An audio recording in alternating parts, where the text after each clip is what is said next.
Welcome to the webinar on the rolling 12-month calculator for general sources. SBEEP has developed a tool that will allow users to calculate either a 12-month rolling total or 12-month rolling averages when required by their permit to track operational limits, such as hours of operation, total fuel combusted, throughput of a process, production of a product, and many other operational type scenarios. Some permit by rule Class 2 operating permits have operational limits that could be tracked using this tool. Also, many general Class 2 operating permits have operational limits which this tool can be used to track. If your permit requires you to calculate emissions based on emission factors and summation equations designed to keep your facility below a certain ton per year emission amount, this tool is not designed to calculate emissions. However, SBEEP has some tools that are specific to certain operations, such as painting and coating, composite plastics, or VOC limits for the Wyandotte and Johnson County area that can be used instead to track the 12-month emission requirements. We will cover all of those tools so you will know where you can find them on our website, but the focus of this webinar is the new tool and its use and understanding the language in your Class 2 operating permit. Most Class 2 operating permits require sources to maintain monthly records and then use that monthly information to calculate a consecutive 12-month rolling total or rolling average. Annual emission inventory reporting is based on a calendar year of data. When calculating rolling totals or rolling averages, the newest month of information is added to the summation calculation while the oldest month drops off. These are just some permit terms to know. When you look at your Class 2 operating permit, if it talks about rolling consecutive months, if it talks about totals, you're going to do sum of the numbers. If it talks about averaging, averaging is summing the numbers and dividing by the count of numbers. KDHE has a guidance document on its website that describes the difference between maintaining rolling averages and rolling totals. Many sources make the mistake of only maintaining a calendar year record of their limits. Other sources may believe they should be averaging the monthly numbers when it is what was required by the permit is to maintain a total, not an average, or vice versa. So I'm going to go real quickly just to show you where this guidance document is and what it looks like.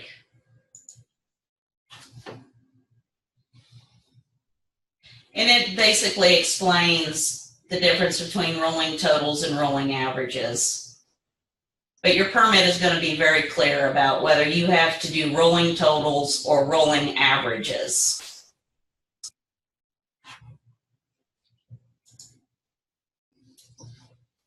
Okay. In addition to maintaining a 12-month rolling total or a 12-month rolling average, all Class 2 operating permits require sources to demonstrate that the past 4 quarters of operations have not exceeded 85% of the permit threshold. This is often an overlooked requirement. And just for example, you know, what a calendar quarter is, clearly it's January, February, March, April, May, June, etc., etc.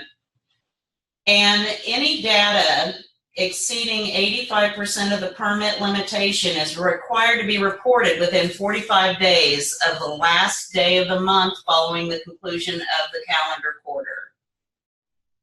For some permits, we have permit by rule operating tools already. So permit by rule Class 2 operating permits are prescriptive permits for specific source categories. SBEEP has developed some tools specifically for the following permit by rule sources: reciprocating engines, organic solvent evaporative sources, hot mix asphalt facilities, and sources with actual emissions less than 50% of major source thresholds. So if you go to the SBEEP website, Under air quality tools, the Class 2 permit by rule information and the tools are found here.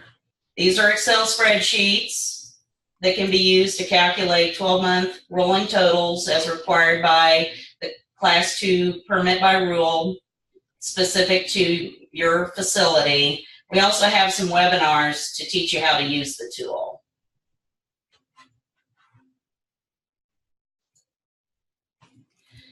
Also, and it's sometimes overlooked on our website because we advertise some of our tools as potential to emit calculators. We have some tools that can be used for potential to emit of an operation to determine construction, but they also have the ability and functionality to determine and maintain 12-month rolling averages or 12-month rolling totals. Okay, so now Kevin is going to talk to you about our new tool that we've developed, and this is a really awesome tool that can be used by a lot of different sources, but if you have a general Class 2 operating permit, you are going to be able to utilize this tool for certain. Yep. Kevin? Yep. Thank you, Linnell. So the information we just went over, this tool was designed to be able to calculate the 12-month rolling total or average for a single emission limit, and it will also compare the most recent 4 quarters to the 85% threshold in your permit. Before I go into the tool itself, though, I'd like to review some of its limitations. Number 1, this tool does not calculate emission limits or use emission factors. It's designed to compare the actual operation inputs against the numerical limits set by the permit. This tool was not designed to calculate more than 1 limit per workbook. For example, if you have a boiler that uses natural gas and fuel oil, you'll need to open and save a unique calculation tool for each permit limit you are tracking. It's possible through copying worksheets and updating formulas to have multiple limits per workbook. We don't recommend doing this, though, unless you're comfortable using Excel or would like to work with us. The tool does not calculate hour-by-hour averages. The data input worksheets allow for recording daily or monthly operation tools. Please, again, contact us if you want to work with a tool that requires a smaller period for tracking. Number 4, this tool does not differentiate or convert units of measure. The information on the data input tabs must match the limits set by the permit. Many of our PTE calculators can assist with the conversions between purchase limits and permit units. And then number 5, this tool will not update to meet newer revised limitations. If the limit specified by your permit is modified, you should save any data entered as a record for your old permit based on the old limit and begin a new blank workbook with the new limit.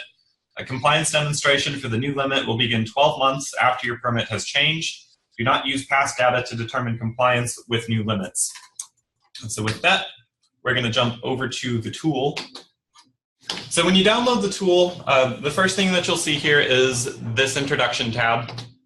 And that will go over basically what I'm going to talk about here. It's got instructions for what the different tabs are on the bottom. I'm going to zoom in so everyone can see that. It will also cover the same limits of the permit and explain what's going on. So when it comes to working with the tool, the first thing that you'll want to do is start your daily tracking or average tracking. And so that's going to be done here on the daily tab. As you can see, hopefully you can see, this tool will accommodate data for years 2015 to 2030. Additional years can be added as needed. If you have an existing Class 2 permit and have been tracking data elsewhere and want to convert to using this tool, you should enter your data for 2 years prior to the date you begin using the tool. Obtaining an accurate 12-month rolling total or average from this tool requires, at a minimum, 12 months worth of previous data, and I'll explain that when we get to the summary tab.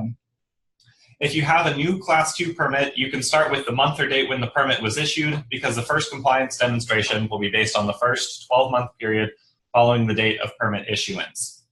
So this daily tab is going to sum each of the sum your daily emissions when you put them into the worksheet. You can use whole numbers or decimals. Either one is appropriate. If you have a zero sum for a day, you can leave that blank on this worksheet because it's just a summation here down for the months. and this is what gets used in the rolling total. Remember that this unit or this spreadsheet is unitless, so only enter numbers here. If you enter text, it's going to mess up the calculations. But again, remember that the numbers you enter should be using the same units as your permit limit. And if you have a source that is based on, or if you have a limit that's based on a calendar year, at the bottom of these months, so January, February, April, very bottom here,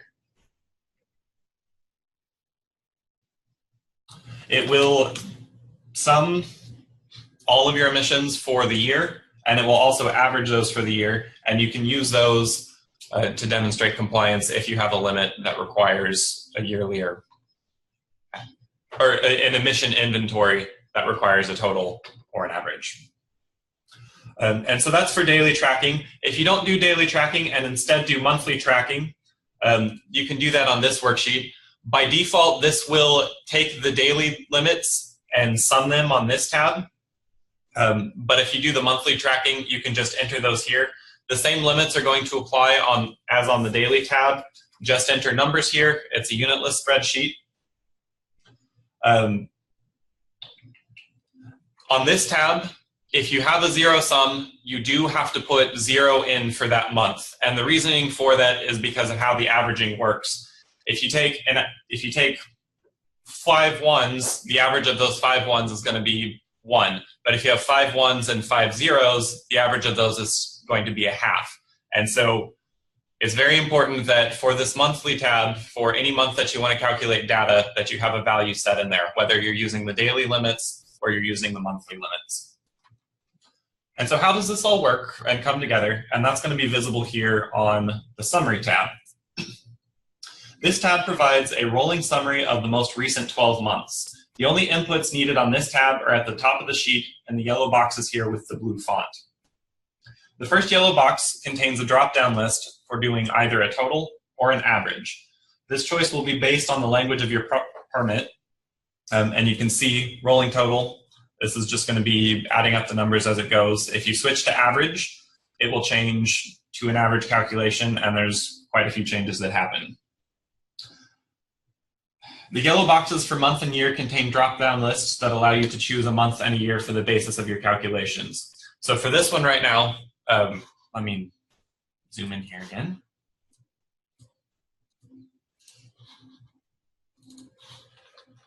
At the moment, this is calculating for compliance at the end of January 2017.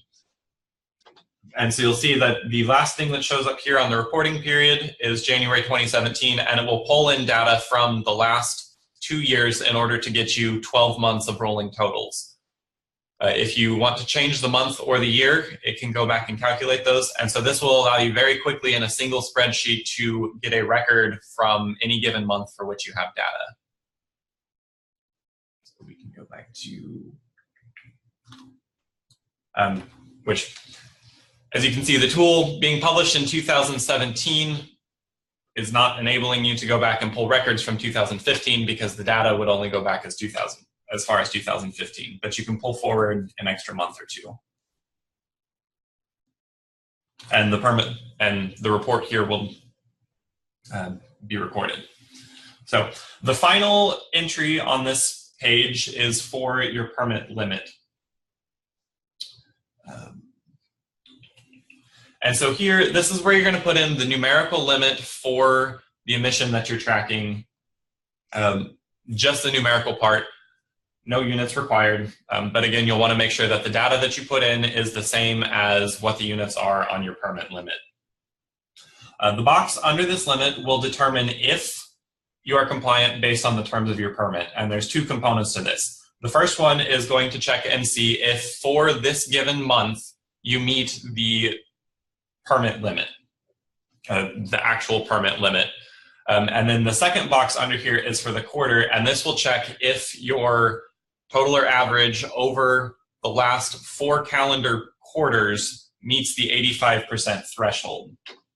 So you can see that if we change the permit limit here based on the average to, let's say, 5, in this case, because this limit was exceeded, the 5.5 is greater than the permit limit of 5, the current month is not compliant, and also because the 85% threshold for this limit was not compliant, that will be highlighted. The other boxes on here are going to be a record that will show just some other things for compliance demonstration. This box, these 4 calendar quarters, will show what quarters are being counted for the purposes of tracking the average. You'll notice that if you're not at the end of a calendar reporting period, that the quarter average will not be taken into account, and that it will show that you're currently not in that. When you switch to the end of a calendar reporting period, the boxes will shift up to show that this is when demonstration or compliance demonstration would need to be documented. And then the final boxes down here are going to provide a record for the last 12 months of whether or not you met the compliance limits.